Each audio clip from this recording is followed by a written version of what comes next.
여러분들 살아가다가 환영을 받아본 경험이 분명히 있으실 것입니다. 그렇죠?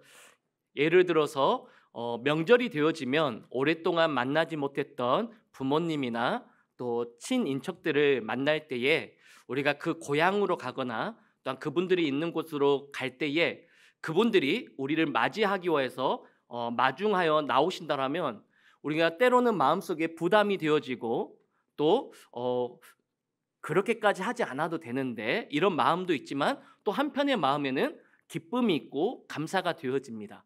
저도 이런 경험을 우리 내수동교회 부임하고 많이 느꼈습니다. 대신방을 할 때에 성도님들을 처음 대면하게 되어지잖아요. 그러면 성도님들이 이렇게 어떻게 보면 환영하는 이런 인사들을 하십니다. 목사님 우리 교회에 오셔서 참 환영합니다. 반갑습니다. 좋습니다. 이렇게 인사를 해주실 때 너무나 부담되기도 하지만 또 감사한 마음이 컸습니다. 최근에 제가 이제 코로나 자가격리 해제를 하고 나서 교회에 이제 출근하게 되었는데 금주에 와 보니까 우리 목양국 목사님들이 기뻐하시면서 안아주시면서 환영해 주시는 거예요. 그래서 너무나도 부담되면서도 너무나도 기뻤습니다. 이 자리를 비롯해서 너무나도 감사합니다. 네. 진심으로 느껴지지는 않았어요. 그런데 말이라도 이렇게 환영해 주니까 너무나 감사하더라고요. 특별히 이장규 목사님 너무나도 이렇게 끌어안아 주시면서 환영해 주니까 너무나 감사했습니다. 이렇듯 누군가에게 우리가 환영을 받으면 늘 행복하고 감사함이 있습니다. 또 우리가 신문이나 TV를 보면 어떤 국가대표 선수들이 어떤 대회에 나가서 좋은 성적을 얻고 또 어떤 메달을 따고 오면 우리 많은 국민들이 환호하면서 정말 그 선수에 대해서 어떤 수고를 격려하고 칭찬하면서 인터뷰도 하고 또 그분들이 오시면 공항에 마중을 나가서 꽃다발도 걸어주고 더 나아가서는 카퍼레이드도 해주는 것을 우리가 심심치 않게 보게 되어집니다. 그렇죠? 최근에도 이제 그 높이뛰기 선수 우리 선수가 이제 은메달을 따고 곡으로 돌아왔을 때 많은 사람들이 축하하는 것을 TV로 본 적이 있었습니다. 그런데요, 환영에 대한 이야기를 하였지만 이 땅의 환영은 영원하지 않습니다. 환영을 받고 난 이후에 그 환영이 크면 클수록 그 시간이 지나면 허전함도 그만큼 커진다라는 것입니다. 그 환영은 지속적이거나 꾸준하지 않는 것을 볼 수가 있습니다. 오히려 그 환영이 시간이 지나면 야유와 저주로 바뀌는 것을 우리는 또한 심심치 않게 볼 수가 있는 것이죠. 저는 이것을 뉴스를 통해서 바로 크게 와닿았습니다. 최근에 우리 이제 새로운 대통령이 뽑히고 나서 이제 전에 대통령이 이제 고향으로 이제 사저를 옮겼습니다. 처음에는 거기에 있었던 동네 사람들이 환영합니다. 대통령님 수고하셨습니다 했는데 어떤 집회가 일어나고 시위가 일어나니까 그 환영이 무엇으로 바뀌었어요? 불평과 원망으로. 왜 이 땅으로 오셔가지고 왜 저 많은 사람들이 시위를 하고 정말 이제는 이 고향에서 살지 못하겠다. 이런 환영이 원망으로 바뀌는 것을 볼 수 있었습니다. 또한 새로운 대통령도 부임해서 이제 그 아파트 주민들이 우리 동네에서 우리 아파트에서 대통령이 나왔어라고 좋아했지만 맞불 집회를 통해서 그 동네가 시끄러워지니까 그 환영이 사그라들고 오히려 원망과 불평으로 보는 것을 통해서 저는 이 환영이 영원하지 않고 오히려 이 환영을 통해서 시간이 지나면 야유와 저주로 올 수 있겠구나라는 것을 피부로 또 아닌 눈으로 바라보았습니다. 그런데 세상에는 이러한 환영들이 영원하지 않지만 오늘 성경을 통해서 영원한 환영 그리고 꾸준하고 지속적이고 그 환영이 시간이 가면 갈수록 계속적으로 커지는 환영이 있다라고 합니다. 허전하지 않는 환영, 변하지 않는 환영, 그 환영이 있는데 그 환영은 바로 천국에서의 환영이다라고 오늘 본문에서 분명히 말을 하고 있습니다. 저와 여러분들은 이제 하나님께서 부르실 때에 천국에 가게 되어질 터인데 이와 같은 영원하고 지속적이고 끊임없는 기쁨과 감상이 충만한 환영을 누리는 은혜가 있기를 주님의 이름으로 축복합니다.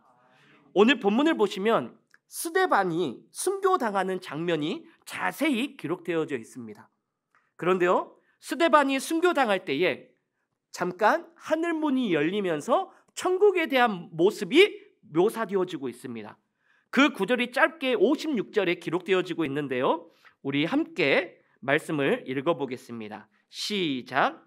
말하되 보라 하늘이 열리고 인자가 하나님 우편에 서신 것을 보노라 한데, 지금 스데반 우리 집사가 순교당할 때에 어떻다라고 묘사되어지고 있습니까? 하늘문이 열렸다라고 말을 하고 있습니다. 그러면서 또한 인자가 예수님께서 하나님 우편에 서신 것을 스데반이 보았다라고 말을 합니다. 이것이 바로 천국의 모습일 것입니다. 그런데 여기에서 우리가 두 가지 단어를 우리가 깊이 있게 살펴봐야 되는데, 첫 번째 단어가 인자입니다. 앞서 말했던 것처럼 인자는 예수님을 가리키는 것이죠. 또 그 인자의 뜻은 사랑, 헤세드, 은혜, 자비, 긍휼 등 많은 뜻이 있지만 결국에는 예수님을 지칭하고 있습니다. 그런데 우리가 신약 성경을 읽어보시면 예수님을 우리가 두 가지로 부릅니다. 한 가지는 하나님의 아들이십니다라고 부르죠. 이것은 신성을 강조하는 것이죠. 예수님이 하나님의 아들이시기 때문에 기적과 표적을 일으키십니다. 그러하기에 예수님은 하나님의 아들이십니다. 오직 예수님만이 하실 수 있는 일이기 때문에 그 신성을 우리가 더 쉽게 부각하고 알리기 위해서 예수님은 하나님의 아들이십니다라고 이렇게 표현을 합니다. 또 똑같이 또 어떻게 표현하냐면 예수님을 바로 사람의 아들이십니다라고 말을 합니다. 이 표현은 어떤 표현입니까? 하늘 영광을, 모든 영광을 버리시고 낮고 낮은 자기를 스스로 낮추어서 우리와 같은 인간 같은 몸으로 오셔서 죄의 모든 고난을 받으시고 슬픔도 당하시고 고난도 당하시고 때로는 정말 피곤하시고 지치시고 힘드시고 이 모든 것들을 우리와 같이 겪었다라는 것이죠. 그래서 우리는 예수님을 100% 하나님의 아들이시면서 동시에 100% 사람의 아들이다라고 이렇게 우리는 예수님을 이렇게 이야기를 하는 것이죠. 그런데 중요한 것은 오늘 이 인자라는 단어는 지금 어떤 것을 이야기하고 있냐면 사람의 아들을 지금 표현하고 있다라는 것입니다. 신약 성경을 읽어보시면 분명히 예수님께서도 자신을 가리켜서 나는 하나님의 아들이고 동시에 사람의 아들이야 라고 예수님께서 분명히 말씀하셨는데요, 그런 말씀을 들었음에도 불구하고 제자들은 예수님에 대해서 무엇만 이야기했냐면 바로 하나님의 아들이십니다 라고만 고백했다라는 것이죠. 그래서 신약 성경 통틀어서 보시면 제자들이 예수님을 가리켜서 사람의 아들이라고 인자라고 표현한 단어는 한 군데도 나오지 않습니다. 그 인자라고 표현한 것은 예수님밖에 표현하지 않았다라는 거예요. 그런데 지금 스데반은 그 예수님을 향하여서 그 인자에 대해서 사람의 아들임을 분명히 고백하고 있다라는 것입니다. 우리가 베드로의 그 신앙 고백을 통하여서도 그 주는 그리스도시요 살아계신 무엇의 아들이라고 했죠? 하나님의 아들이라고 말했어요. 여기에서도 신성을 이야기하는 거예요. 그런데 지금 스데반은 자기가 지금 순교하면서 하늘문이 열렸을 때에 하늘 우편에 계신 그 예수님을 인자라고 표현을 하면서 하나님의 아들이시면서 동시에 지금 무엇을 더 지금 느끼고 있는 거예요? 사람의 아들이셨던 그 예수님을 지금 느끼고 고백하고 있다라는 거예요. 이것이 우리에게 주는 의미가 무엇일까요?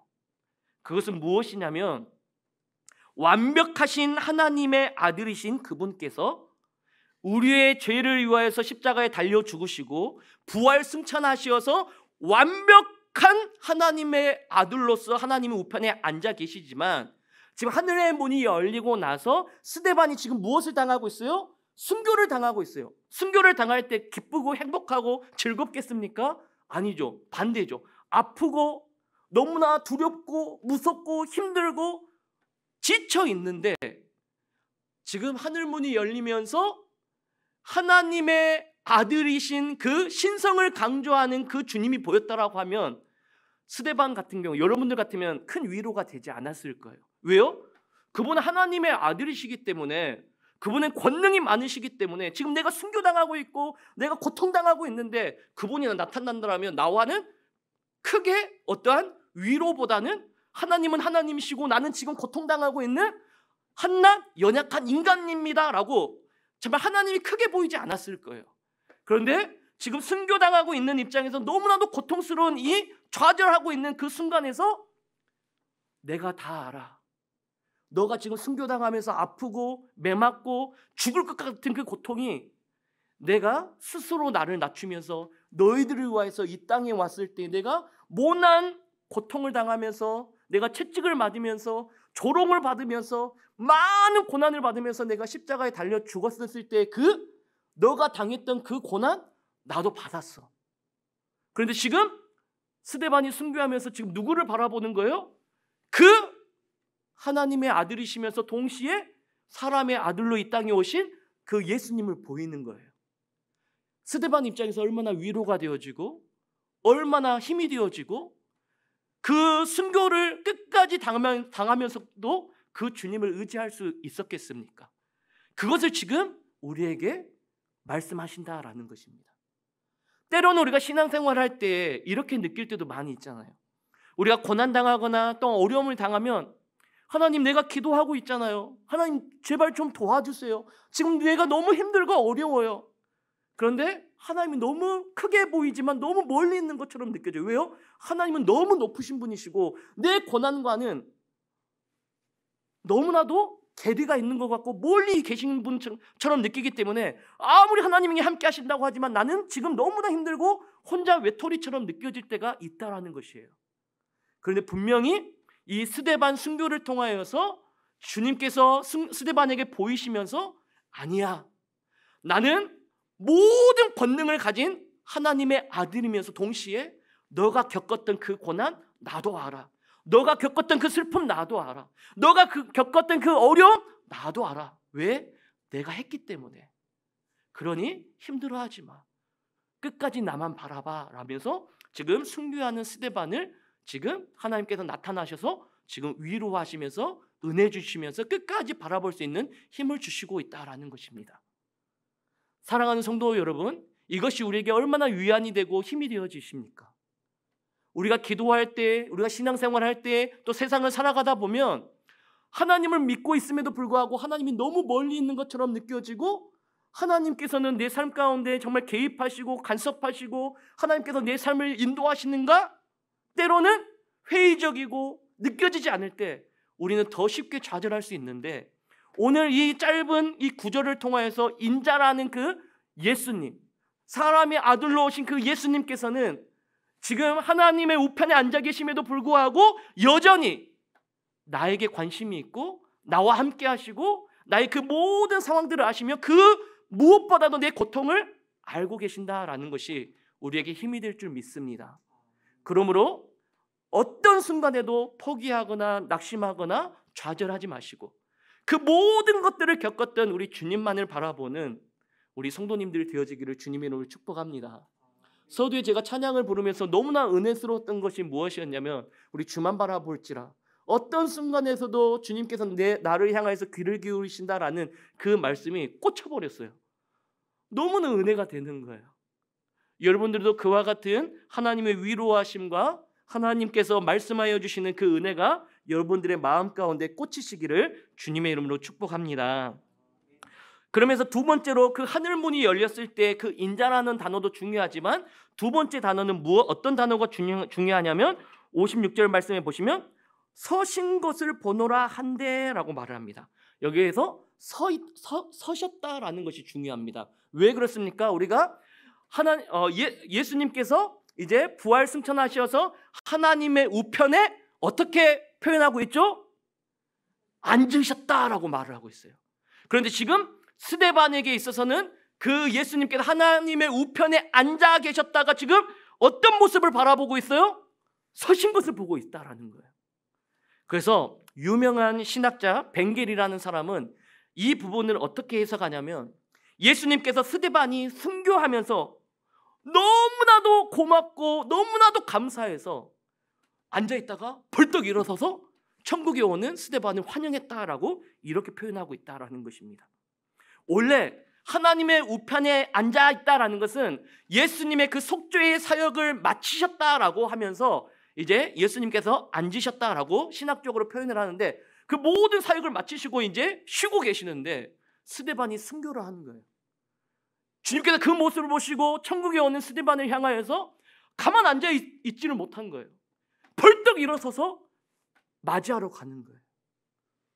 그 모습을 스데반은 지금 순교당하면서 그 모습을 보고 있는 거예요. 순교당하면서 얼마나 아프고 힘들고 정말 죽을 것만큼 힘들었겠습니까? 그런데 그 모습을 주님께서 보여주시면서 위로하고 평강을 주시고 힘을 주고 계신다라는 것입니다. 그런데 이 모습이 꼭 순교당하는 스데반에게만 있을까요? 아니라는 것입니다. 예수님을 믿고 하나님의 백성이 된 우리 모두에게도 우리가 주님만을 바라볼 때에 어떠한 역경과 시험이 온다 할지라도 동일한 은혜를 우리에게 주고 계시다라는 것입니다. 사랑하는 성도 여러분, 이와 같은 은혜와 힘과 용기가 정말 우리 모든 성도님들의 삶 가운데 가득하기를 주님의 이름으로 축복합니다. 그렇다면 스데반이 정말 어떤 삶을 살았기에 주님께서는 스데반을 정말 벌떡 일어나셔서, 또한 그가 정말 힘들고 어려운 상황 가운데서도 흔들리지 아니하도록 너의 그 고난, 그 슬픔, 그 어려움 내가 겪어봐서 알아. 오직 너를 위로해 줄 수 있는 사람, 그 고통을 헤아릴 수 있는 사람 나밖에 없어 하면서 두 팔 벌려 맞이해 주셨던 그 하나님의 은혜, 예수님의 은혜를 어떻게 하면 누렸을까요? 그 방법이 두 가지 오늘 본문에서 나오고 있습니다. 그렇다면 오늘 말씀의 제목처럼 천국에서 환영받는 사람, 이것은 오늘 주제이고 부제는 무엇이냐면 어떻게 하면 성령 충만하여져서 이와 같은 천국의 삶을 이 땅 가운데 완벽하지 않지만 우리가 누릴 수 있을까? 두 가지로 오늘 본문에서는 이야기를 합니다. 첫 번째는 하나님의 말씀에 올바로 반응해야 된다라는 것입니다. 먼저 우리가 그 스데반의 모습을 보시면 6장에 보시면 이 스데반에 대해서 6장 3절에 성령과 지혜가 충만하였고 칭찬받는 사람이다라고 말을 하였고, 또 8절 말씀에 보니까 은혜와 권능이 충만하여 큰 기사와 표적을 민간에 행했다라고 하고, 또한 전도도 하였고 하나님의 말씀을 증거하였다라고 하면서 스데반에 대한 어떤 신앙에 대한 평가를 분명히 하고 있다라는 것입니다. 먼저는 스데반은 하나님의 말씀에 올바로 반응한 사람이었습니다. 그래서 어떤 상황이 오든지 간에 하나님의 말씀대로 순종하고 따랐던 것이죠.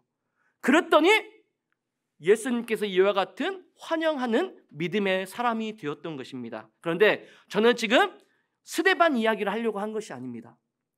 스데반을 통하여서 하나님의 말씀이 들려졌습니다.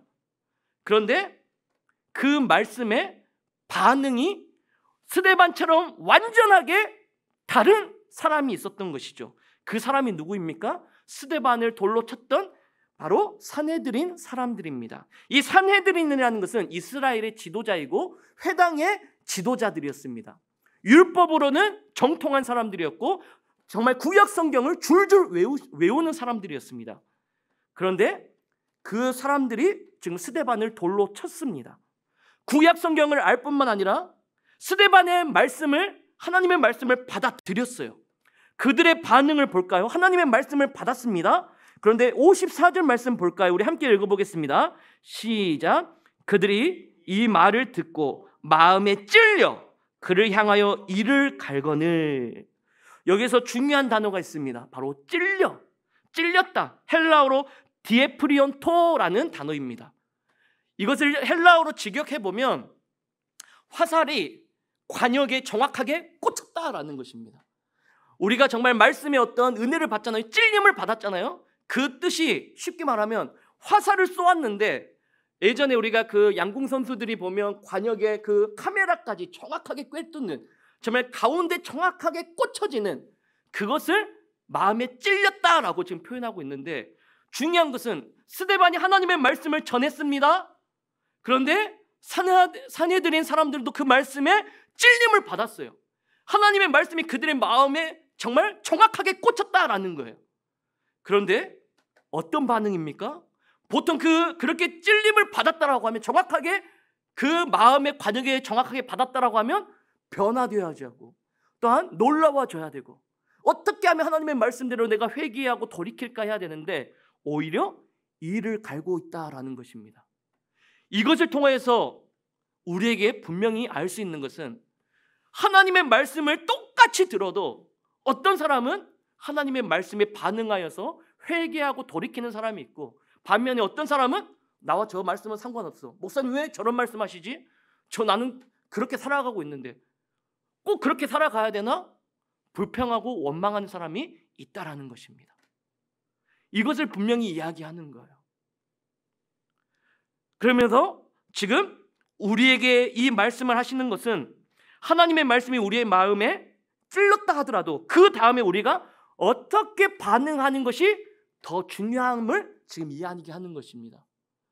지금 저희는 특별 새벽기도회라든지 또한 공적인 예배, 각 부서 수련회, 또 공적인 예배 등 정말 많은 말씀들을 듣고 많은 기도들을 합니다. 중요한데 성도들의 그 반응이 어떠한가, 이것이 더 중요하다라는 것입니다. 예전에 철없었을 때에 신앙생활을 할 때 교회 가보면 나이 드신 목사님께서 너무나도 똑같은 말씀을 계속 전하시는 거예요. 은혜가 안 되죠. 다 아는 내용인데. 그래서 한 번은 그때 담당자 목사님께 찾아가서 은혜가 너무 안 됩니다. 힘듭니다. 청년이었기 때문에. 그럴 수 있잖아요. 근데 목사님 하시는 말씀이 그거예요. 나도 옛날에 그렇게 고민한 적도 있고, 나도 설교자이기 때문에 어떤 목사님들 말씀을 들어보면 다 아는 내용이다. 근데 계속 들려온다. 그런데 집중이 되어지지 않는다. 은혜가 되어지지 않는다. 똑같은 고민이다. 근데 이렇게 생각해 보렴. 너가 그 말씀을 하나님께서 100번, 1000번 들려줘도 너가 변화되지 않으니까, 변화될 때까지 10,000번이든 그것이 정말 계속적으로 들려가든지 간에 너가 변화될 때까지 누군가를 통해서 그 본문 말씀은 계속 증거될 거다라는 것이었습니다. 그때 화들짝 놀랐죠. 그때 정말 부끄럽고 정말 겸손하게 되었다라는 것이죠. 이것이 저의 모습일 수도 있고 성도들의 모습이 될 수도 있어요. 많은 말씀은 들었음에도 불구하고 나와 상관없고, 저 말씀은 다 아는 말씀이고 내 삶과는 무관하고 나는 그렇게 살아가고 있다라고 느낀다라면 바로 사내들인 사람과 같은 똑같은 모습이다라는 것이죠. 어떠한 말씀이든지 간에 사무엘처럼 주여 말씀하옵소서 주의 종이 듣겠나이다 할 때 하나님께서는 그때 비로소 역사하실 줄 믿습니다. 이와 같은 여름의 시간에 이제 우리가 휴가도 생각하게 되어지고 또 많은 각자의 어떤 계획들도 생각하게 되어질 때 한 손에는 꼭 성경책을 가지고 어디를 가든지 간에 가시기를 바랍니다. 짜투리 시간이 있을 때 말씀을 보면서, 또 때로는 유튜브를 보면서 그 어떠한 말씀이든지 간에 그 설교자의 능력을 떠나서 정말 하나님께서 그 설교자를 통해서 주시는 그 어떠한 말씀 가운데 우리가 순종하고 반응할 수 있는 믿음이 우리 모두에게 있기를 주님의 이름으로 축복합니다. 지금 하나님의 말씀은 분명히 선포되었음에도 불구하고 그 말씀을 받아들이지 못하는 사내들인 사람들은 오히려 마음에, 하나님의 말씀이 그들의 마음에 정말 가운데 꽂혔음에도 불구하고 변화되지 못한다라는 것입니다. 이것이 바로 어떻게 보면 한국교회 성도들의 가장 큰 문제다라는 것입니다. 얼마나 주옥 같은 말씀들이 지금 정말 쓰나미처럼 우리에게 온라인을 통해서 지금 퍼붓고 있습니까? 선택할 수도 있습니다. 그럼에도 불구하고 옛날처럼 능력 있는 성령 충만한 삶은 나타나지 않고 오히려 기독교가, 교회가 욕을 먹으면서 그리스도인들이 세상의 빛과 소금의 역할을 감당하지 못하는 것은 말씀의 어떤 다양함과 많은 어떤 지식이 아니라 그 말씀에 반응하지 못하고 제대로 살아가지 못하기 때문에 그와 같다라는 것입니다. 이것은 제게 하는 말입니다. 너무나도 말씀을 증거하는 목사임에도 불구하고 그렇게 살아가지 못하기 때문에 능력 있는 삶이 되어지지 않는다라는 것입니다. 사랑하는 성도 여러분, 우리가 어떠한 말씀을 들었을 때 결심만 하는 어리석은 그리스도인들이 되지 않기를 바랍니다. 여러분들의 결심과 결단은 완전 다른 거 아시죠? 결심은 마음 먹는 거예요. 어떤 강사 목사님으로부터 좋은 말씀이 들려졌어요. 새로운 어떤 지식이 들리게 되어졌어요. 좋아요. 이렇게 살아보아야지. 마음 먹는 거, 그건 결심이죠. 결심은 누구든지 할 수 있는 거예요. 한국 교회가 다 결심만 하고 있어요. 그런데 결단은 무엇입니까? 그 말씀이 어떠한 말씀이든지 간에 내가 그 말씀에 내 자신을, 내 자아를 쳐서 굴복하여서 그대로 지키려고 하는 그 순종함, 그것이 결단이다라는 것이죠. 그래서 여기에 있는 우리 모든 내수동교 성도들은 어떠한 말씀이든지 간에 결심이 아니라 결단하는 은혜가 있기를 주님의 이름으로 축복합니다. 여러분들, 왜 많은 사람들이 싸움을 하시는지 아십니까? 왜 싸우게 되어집니까? 그 이유는 간단합니다. 상대방이 내 이야기를 듣지 않으려고 하면 그때 싸움이 일어나는 것이죠. 너무나도 간단합니다. 싸우는 이유는 상대방이 내 이야기를 듣지 않고 무시하기 때문입니다. 그러면 결국 싸우게 되어지고 그 싸움을 통해서 결국 살인까지 저지르게 되어지는 것이죠. 이것도 우리 신앙생활과 마찬가지죠. 하나님께서 우리에게 분명히 말씀하십니다. 그럼 우리는 열린 마음으로 그것을 들을 때 우리는 은혜가 되어지는 것이, 그냥 하나님 말씀하십시오, 저는 그냥 듣지 않겠습니다 하면 싸움과 마찬가지인 거예요. 하나님은 분명히 우리와 말씀하시고자 하는데 우리는 듣지 않겠습니다. 싸워볼까요? 이것과 똑같다라는 것이죠. 그러하기에 우리는 들을 수 있는 마음이 준비가 되어야 합니다.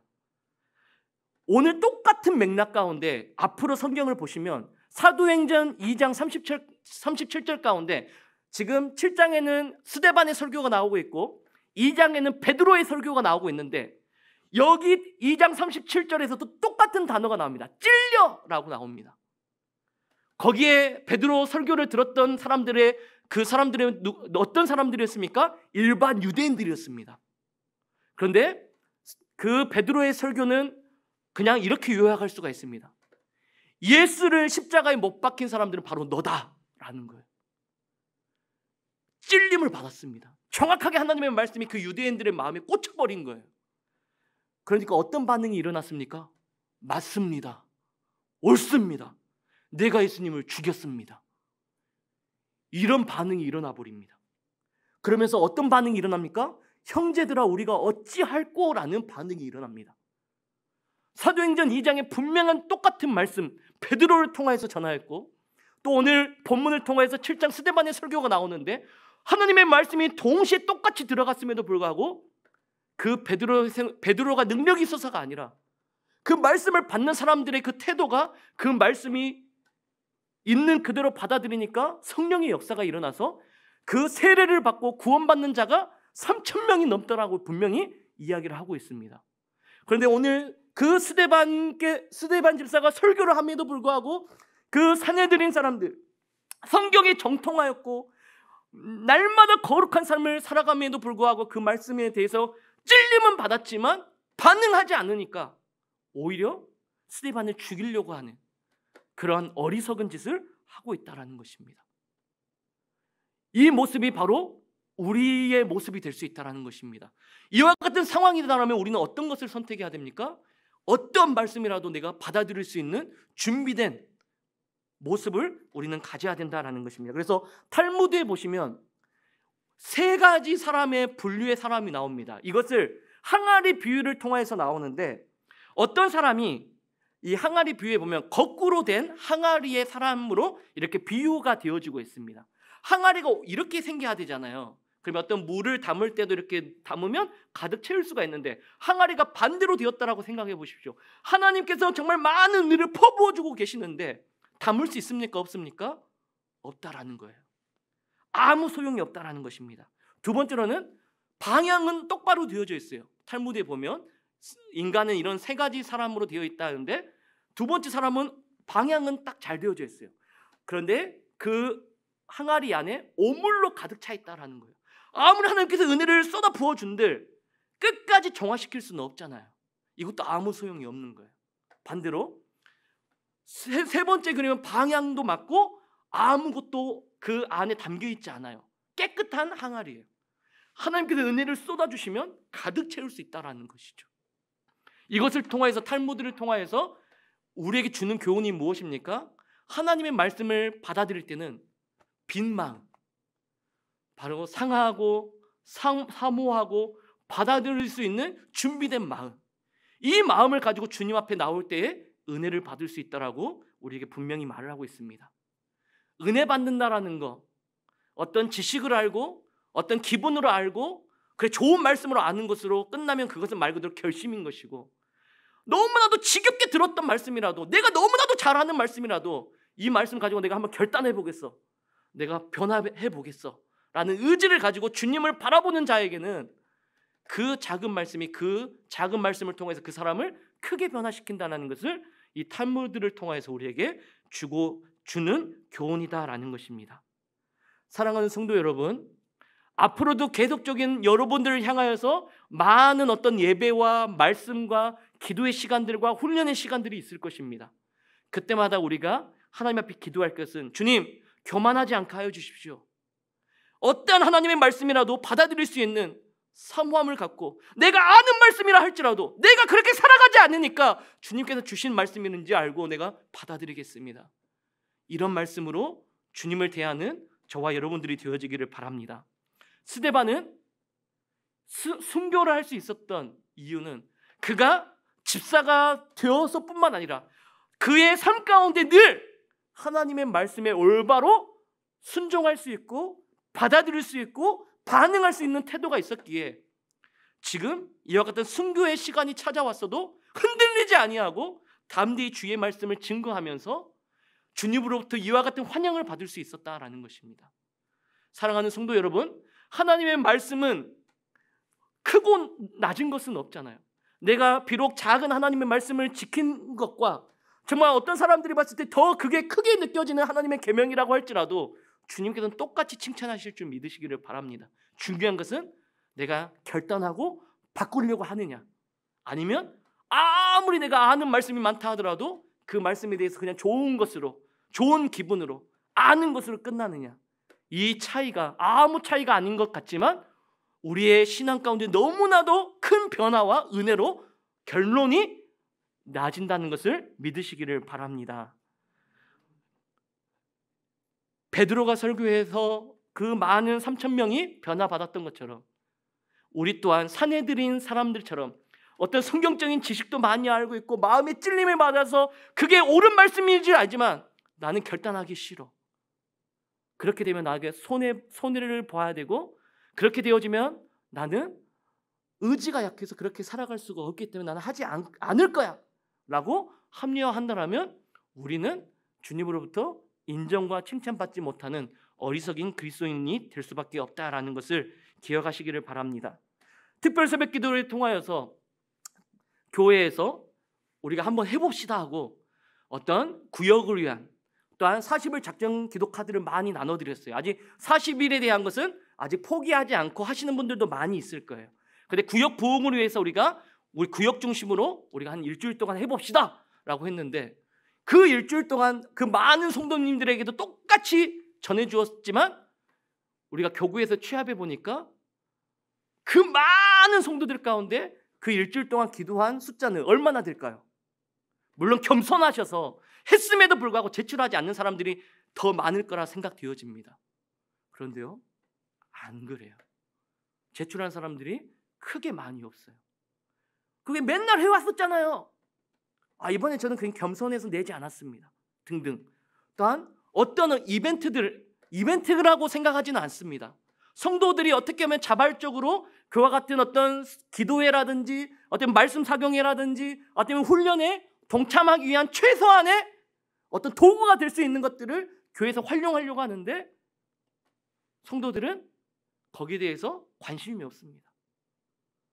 왜요? 하나님의 말씀에 대해서, 기도에 대해서 그냥 내가 알아서 하면 되지, 꼭 그렇게까지 반응할 수가 있느냐라고 너무나도 쉽게 생각할 수 있기 때문입니다. 근데 아니라는 것입니다. 지극히 작은 것이라도 내가 하면서 하나님께서 주신 은혜를 많이 체험할 수 있기에 앞으로 혹 그와 같은 기회가 있을 때 모두가 적극적으로 동참하는 우리 내수동교회 성도님들이 다 되어지기를 주님의 이름으로 축복합니다. 두 번째로, 천국에서 환영받는 사람은 어떤 사람일까요? 바로 늘 기도하는 자세가 있어야 된다라는 것을 이야기합니다. 사도 바울이 우리 스데반 집사가 오늘 말씀을 보니까 60절 말씀 볼게요. 이제 이것으로 말씀을 전하고 마칠 텐데요. 60절 말씀 한번 읽어볼까요? 시작. 무릎을 꿇고 크게 불러 이르되 주여 이 죄를 그들에게 돌리지 마옵소서. 이 말을 하고 자니라. 중요한 것을 볼까요?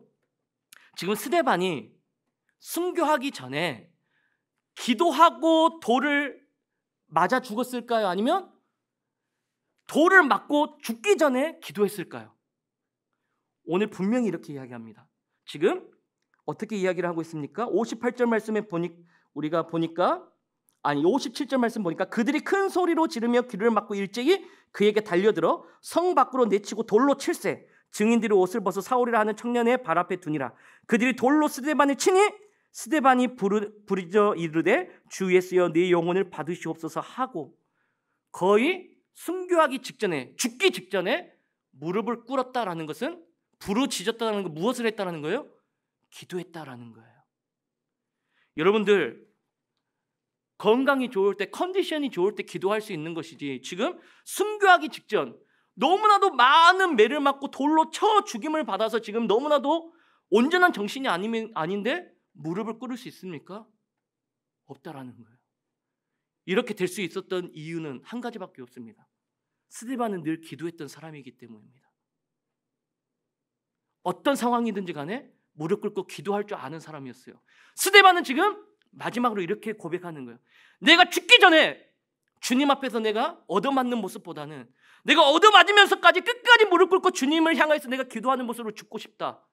끝까지 온전한 정신이 아님에도 불구하고 어떻게든 무릎을 꿇고 주님께 기도하면서 마지막 기도 내용이 무엇입니까? 그것이 더 우리에게 큰 은혜를 끼치죠. 주여 이 죄를 그들에게 돌리지 마옵소서. 이 말을 하고 자니라. 주여 용서해 주십시오.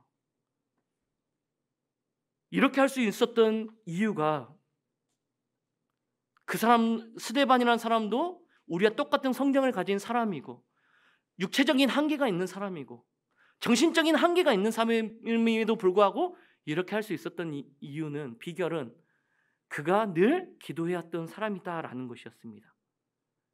그래서 저는 너무나 행복합니다. 왜요? 우리 내수동교회가 기도를 하려고 하는 교회고 새벽을 깨우려고 하는 교회고 담임 목사님이 먼저 기도하는 교회이고 성도들이 기도하는 교회이고 어떻게든 기도를 통해서 부흥을 경험하려고 하는 교회이기 때문에 저는 행복합니다. 우리 성도들도 행복한 줄 믿으시기를 바랍니다. 기도만이 우리의 경건을 지킬 수 있고 주님으로부터 인정을 받을 수 있고 어떤 시험과 시련이 오더라도 흔들리지 아니하고 우리가 주님 앞에 나아갈 수 있는 비결인 줄 믿으시기를 바랍니다. 스데반은 늘 기도했습니다. 늘 언제 어디서든 기도 준비가 되었습니다. 기쁠 때만 기도한 것이 아니라 슬플 때도 기도하였고 몸에 병이 찾아올 때도 기도하였고 누가 저주할 때도 기도하였고 그는 늘 기도할 준비가 되어졌던 사람이었던 것입니다. 제가 코로나 자가격리에 있어 보니까 가족 모두가 다 확진이 되어서 서로가 서로를 케어를 못하는 상황이에요. 예배 드리는 것도 힘들고 기도하는 것도 힘들고 짜증만 있고 너무나 몸을 가누기 힘든 거예요. 너무나 화가 나는 것은 예배 드리는 것도 집중이 안 되고 몸을 가누는 것도 힘들고 기도도 안 되어지고 말씀 보는 것도 힘들고 이게 너무나 화가 나는 거예요. 여러분들도 그와 같은 경험이 있으실 거잖아요. 기도하는 거, 예배하는 거 하나님께서 주신 은혜인 줄 믿으시기를 바랍니다. 그것을 사모하고 우리가 지켜나아갈 때에 하나님께서는 더욱더 우리에게 큰 은혜를 주시고 이 스데반처럼 두 팔 벌려 벌떡 일어나서 우리를 맞이해 주시면서 위로해 주실 것이고 칭찬해 주실 것입니다. 앞으로 저와 여러분들의 신앙생활의 모습이 주님 보시기에 벌떡 일어나서 우리를 맞이해 줄 수 있는 그런 하나님의 말씀에 반응할 수 아는 믿음의 사람과 늘 깨어서 기도할 수 있는 그와 같은 사람들이 되어지기를 바랍니다. 말씀으로 반응하고 기도로 준비되어지는 것. 이 성경을 통하여서 하나님께서 주시는 그 말씀 위에 어떤 말씀이 있겠습니까? 말씀과 기도를 통하여서 천국에서 환영받을 수 있는 사람이 될 것이고 부재, 성령 충만한 사람은 바로 말씀에 반응하고 기도하는 사람인 줄 믿습니다.